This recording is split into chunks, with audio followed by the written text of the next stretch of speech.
story, as long as the horizon sails. She stood on the rocks at the edge of the water. The waves touched her bare feet, leaving behind the chill of salt, but she didn't move.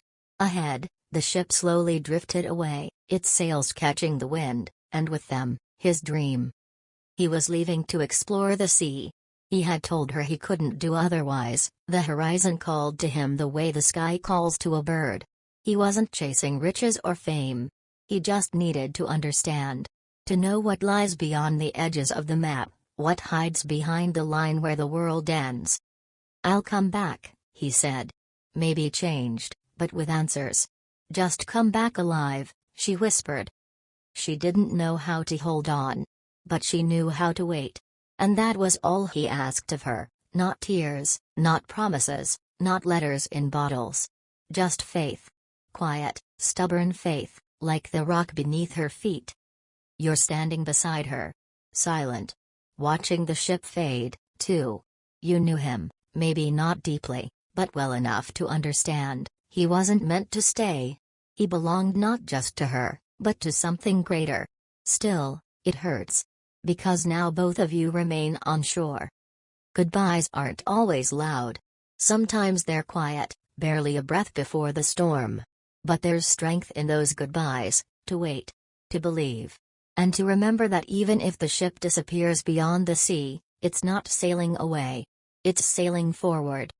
And if you stay on the shore, it doesn't mean you've lost him. It means you're holding the light he'll find his way back to. This morning didn't begin with sounds. It began with silence. Not the empty kind, but the kind that is full. Full of the forest's breath, the distant echo of water, the gentle rustle of a world that needs no hurry. The mountains, like ancient guardians, watched from above, wrapping the lake in their cold yet caring arms. The lake was smooth as glass, reflecting the sky, deep, infinite, and clear. The air was so fresh it felt almost sweet. Breathing it was like discovering for the first time what it means to be truly alive. In this silence, they, a boy and a girl, as if not just visitors, but guests invited by nature itself. Their wooden boat glided over the water gently, effortlessly, as though the lake offered no resistance, as though it understood they were special. He rowed slowly, unhurried. There was nowhere else he needed to be. Everything important sat just in front of him. Her, sitting in a flowing red dress, slightly tousled by the morning breeze, with eyes that mirrored everything beautiful in the world. She didn't speak, just watched. Sometimes closed her eyes, breathed deeply, and smiled faintly, tasting the scent of pines, water, sunlight, and his presence.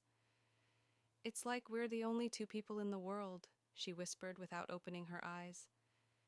"Maybe the world is waiting for us to say something," he replied, looking straight into her soul. But no words were needed. They could feel it, a delicate thread between them and this place, as though nature had blessed this day, this moment, this love. When the boat touched the shore, they didn't disembark right away. They stood still, listening, as if saying goodbye to the water. Then he reached for her hand, and they stepped onto the soft, damp earth. The grass tickled their ankles, the air sang with freshness. They walked along the shore, hand in hand. The forest opened slowly, letting them in like old friends. Walking felt effortless, as if the earth itself gently pushed them forward. Each step, like a breath, each shared glance, like a heartbeat. She stopped, closed her eyes, and inhaled deeply. "Here, I feel like myself," she said. "No masks, no thoughts, no walls." He wrapped his arms around her, holding her close. Her heart beat quickly but steadily, in time with everything around them. They walked on. The farther they moved from the lake, the closer they grew to one another. It wasn't infatuation, it was home. Like the scent of fresh bread in the morning, the warmth of hands in the cold, a tenderness that needs no proof. When they returned to the shore, the sun was higher. The water waited for them again. She stepped forward, took off her shoes, she laughed, brightly, honestly. It's so cold. It should be, he smiled, to wake you up. They climbed back into the boat and drifted away. But in their hearts they had never left the shore.